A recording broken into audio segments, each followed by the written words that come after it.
वाहिगुरु जी का खालसा वाहिगुरु जी की फतेह। जीत production which तुहाडा स्वागत है। अपनी अज दी वीडियो विच आपां जो गल करनी है वो ये है कि मस्या तो बाद कीता ये काम तुहाडी जिंदगी विच खुशियां ही खुशियां लैके आवेगा, तुहानू बहुत सारा रिज़्क बरकतां दे के जावेगा। तां सब तो पहला आप सब अगे बेनती है कि वीडियो नू पूरी अंत तक सुनना समझना ते जे वीडियो चंगी लगे तो वीडियो नू लाइक अते शेयर जरूर करना। कमेंट बॉक्स विच भी वाहिगुरु जी लिख के हाजरी लवाउणी। तां फिर आओ वीडियो शुरू करदे हां। संगत जी कहंदे कि इसे तरह ही एक संत जी ते उन्हां दी घरवाली एक जगह ते बैठे हुए सन। संत जी दी घरवाली संत जी नू आखण लगी कि एक गल दसो, कोई ऐसा काम दसो जिस काम नू करन दे नाल जिंदगी विच सुख ते अमीरी लिखी जावे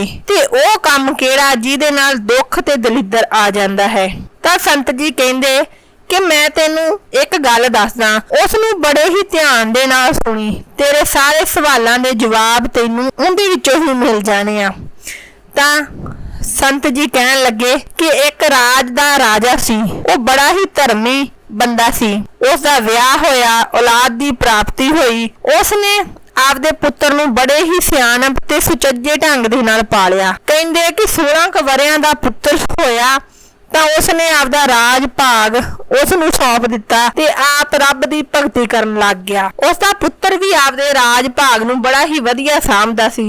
एक दिन इसे राजे दे पुत्र ने की कीता कि उसने सोचा कि आपदे राज दे दूजे नगरां दे विच भी मैं गेड़ा मार के आउणा है, देखदा हां कि सब पासे सही चल रहा है। पर उसने जाना भेस बदल के सी। राजा बन के लोकां विच विचरना नहीं चाहुंदा सी, इसलिए उसने भेस बदल लिया ते ना ही उसदे कोल घोड़े ते ना ही सिपाही सन जो उसदे नाल गए। वो इकल्ला ही दूजे नगर वाल नू चल पिया। तुरदे तुरदे उसनू रास्ते विच ही टाइम लग गया, जिस दे कारण उसनू हनेरा हो गया, रात पै गई। अगे जंगल भी बहुत डरावना ते संघना सी। राजे ने उत्थे ही ठहरन दा सोचिया ते ओ एक दरख्त ते चढ़ गया, क्योंकि राजे नू पता सी कि जे ओ थल्ले लम्मा पिया तां किसे ना किसे जंगली जानवर ने उस नू खा जाना सी। इसलिए जिस दरख्त ते ओ बैठा सी चढ़ के उस उपर एक भालू भी आके चढ़ गया ते उत्थे लागे बैठ गया। पहला तां राजा डर गया, पर बाद विच राजे नू भालू आखण लगा कि आपां दोने ही आपदी आपदी जान बचा के इत्थे बैठे हां, क्योंकि मैनू भी शेर दा डर है कि शेर मेरे पिछे पिया होया है ते आपां इस तरह करदे हां। तां भालू आखण लगा कि पहला तुसीं जेड़ा आराम कर लो, सौ जाओ ते मैं उन्हां चिकर जेड़ा अपनी रखवाली कर लऊंगा ते बाद विच जदों तुसीं आपदी नींद पूरी कर लोगे तां तुसीं उठ के बैठ जाओ अते मैं सौ जाऊंगा ते मैं आपदी नींद पूरी कर लूंगा। इस तरह अपनी एक दूजे दी जेड़ी आ राखी हो जाऊगी। तां राजा मान गया ते पहला राजे ने सौण दा फैसला कीता, क्योंकि राजे नू नींद बहुत आई सी। ओ थक चुका सी, सवेर दा घरों तुरिया सी। तुरदे तुरदे राजा बड़ा थकिया होया सी। राजे नू लम्मे पैंदे सार ही घूक नींद आ गई ते राजा सौ गया। उत्थे थोड़े चिर बाद शेर आ गया ते जदों शेर ने दरख्त अल देखिया तां उसने भालू नू कहा कि मैं तेनू छड्ड देऊंगा, क्योंकि मैनू तां भोजन चाहिदा है। जे तू नहीं तां ये इंसान ही सही, तू आपदी जान बचा ला ते इनू थल्ले सुट दे। तां भालू कहंदा तेनू नहीं पता कि किसे दा दोस्त बन के अपना बना के कीता धोखा सब तो वड्डा पाप हुंदा है। ये पाप मैं नहीं करना। कोई गल नहीं, जे मेरे कर्मां च मौत लिखी होई तां ओ मैनू मिल के ही रहनी आ, पर मैं राजे दे नाल इस तरह नहीं कर सकदा। शेर नू पता लगा कि इत्थे गल नहीं बनी ते शेर उथों मुड़ गया। अद्धी रात बीत गई, राजे नू जाग आई ते भालू दे सौण दी वारी सी। हुण भालू सुत्ता ते राजा जेड़ा सी राखी ते बैठ गया। ओने नू शेर जेड़ा फिर आया ते दरख्त वाल वेखण लगा कि भालू तां सुत्ता है। तां शेर ने राजे दे अगे ये प्रस्ताव रखिया कि भालू तां सुत्ता है, इनू थल्ले सुट दे ते आपदी जान बचाया। राजे ने मिंट लाया, जदों भालू नू झटका वजा तां उसदी अख खुल गई। उसने थल्ले डिगदे डिगदे एक टाणी नूं हथ पा लिया ते आपदी जान बचाई ते आपदे असली रूप विच आ गया। वो कोई भालू नहीं सी, वो तां संत सन। उस राजे दे धर्म दी परीक्षा लै रहे सन। तां उन्हां ने कहा कि सब तो वड्डा धोखा ही ये आ जो तू कीता, किसे नूं आपदा बना के सੱਟ मारना, आपदी जान बचाउणी, दूजियां दी जान नूं खतरे च पाउणा, ये सब तो वड्डा धोखा है।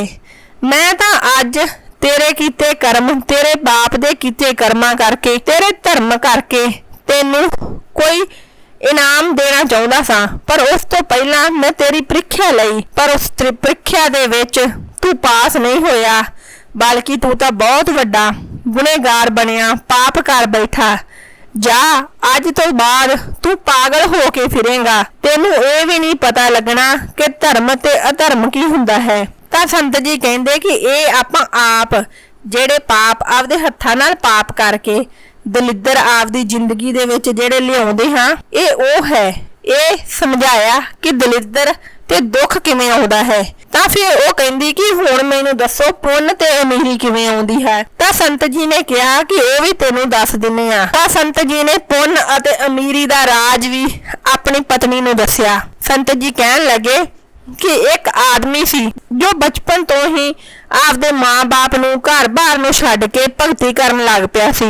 40 वरे उन्हें भगती कीती। ओनू आपदी भगती दा इन्ना हंकार सी, मेरे तां जीवन दे सारे काम ही चंगे आ, मैं तां कुछ माड़ा कीता ही नहीं। 40 वरे हो गए मैनू भगती करदे नूं ते मैं तां आपदी जिंदगी दे विच सारे चंगे कर्म करके सुख ही सुख जोड़ लिया।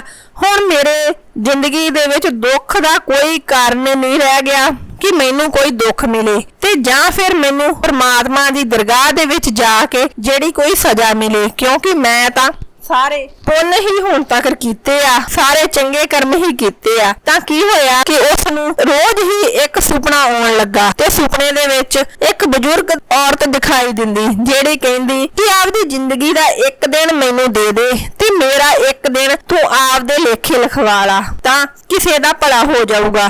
पर वो आपदे आप ते मान बहुत करदा सी कि मैं आपदा चंगा समा चंगा दिन क्यों किसे नूं देवां। पता नहीं इस औरत ने किहड़े पाप कीते होने आ जेड़े मेरे वही खाते च जुड़ जाने आ। इस तरह करदे करदे उस नूं लगातार यही सुपना आया करे, पर वो किसी भी निर्णय ते किसी भी फैसले ते ना पहुंचा। उस नूं फैसला लेना बहुत औखा हो गया सी।